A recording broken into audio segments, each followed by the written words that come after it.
सरकार के 1 साल पूरे हो गए हैं, कैसे देखते इस पूरे कार्यकाल को? लेकिन विपक्ष को लगातार आप लोग हमलावर है, गठबंधन बता रहे हैं, क्या सब कैसे देखते? मेरे सुशासन की बरसी मना रहे हैं आप लोग। पहले तो उनको अपना 9 साल का हिसाब देना चाहिए ना।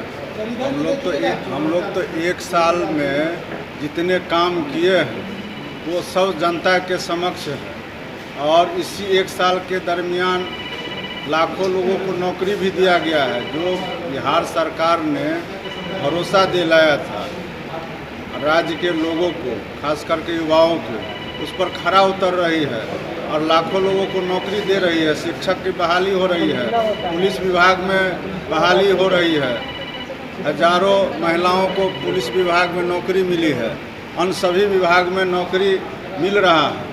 और 2 काम जो सबसे महत्वपूर्ण हुआ है, बड़े बड़े प्रोजेक्ट पूरे किए गए हैं बिहार के अंदर में, लेकिन जो 2 काम खास करके जो जातीय आधारित गणना था उसका काम पूरा लगभग हो चुका है, और इसको भी जो लटकाने का काम किया गया भारतीय जनता पार्टी के द्वारा न्यायालय में अपने आदमी को खड़ा करके, वह बात भी राज्य के सभी लोग अवगत हैं इस मामले में। दूसरा जो नगर निकाय चुनाव में भी उन्होंने न्यायालय का आड़ ले करके और उसका दरवाज़ा खटखटा करके उसको भी रोकने का प्रयास किया, लेकिन राज्य सरकार और माननीय मुख्यमंत्री जी हमेशा से जो अति पिछड़ा है, दलित है, पिछड़ा है, उनके आरक्षण के पक्षधर रहे हैं। और पंचायत चुनाव हो या नगर निगम चुनाव हो, दोनों जगह उन्होंने आरक्षण दिया है, अति पिछड़ों को भी दिया है, महिलाओं को भी दिया है, और उनके आरक्षण के बिना इन्होंने चुनाव नहीं कराया। और जो ट्रिपल टेस्ट के आधार पर चुनाव होना था उसके आधार पर इन्होंने अति पिछड़ा आयोग का भी गठन किया, और उसके बाद सभी जगह जा कर के सभी जिला में उसका जो ट्रिपल टेस्ट का काम था उसको पूरा करके तब चुनाव कराया गया है। तो राज्य सरकार बिहार के जनता के लिए, गरीबों के हित में हमेशा काम कर रही है। अब जवाब तो उनको देना चाहिए जिन्होंने कहा था कि हम 2 करोड़ नौकरी देंगे प्रत्येक साल, सभी के खाता में 15 लाख भेजने का काम करेंगे, किसानों का आय बढ़ाएंगे, तो उनको जवाब देना चाहिए।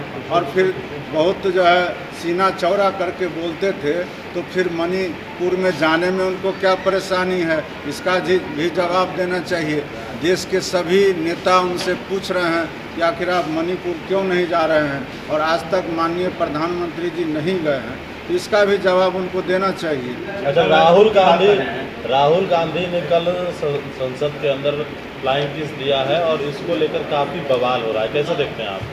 ये तो आप जान लीजिए कि भारतीय जनता पार्टी अपनी नाकामी को छुपाने के लिए पहले से ही कोई न कोई मसला को तैयार करके रखते हैं। हम लोग भी लगातार जो अविश्वास प्रस्ताव पर बहस हो रहा था उसको हम लोग टेलीविज़न में देख रहे थे, तो हम लोग को तो कहीं से नहीं लगा कि किसी महिला सांसद के तरफ वो फ्लाइंग किस कर रहे हैं या किधर कर रहे हैं। भारतीय जनता पार्टी को कई गो आँख है जो उनको फ्लाइंग किस दिखाई दे रहा है, लेकिन मणिपुर का इतना बड़ा घटना हुआ महिलाओं के साथ, यह उनको नहीं दिखाई दे रहा है।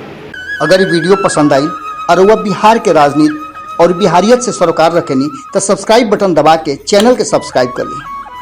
ओजे एगो घंटी बा, ओकरा बटन दबा देला से कुल सटीक और मारक खबर रुआ मुफ्त में मिल जाई। अगर रुआ पत्रकारिता के हमनी के नया प्रयोग में सहयोग कर चाहतानी तो ज्वाइन बटन दबा दी। पेटीएम नंबर नोट कर ली 9386816700। धन्यवाद।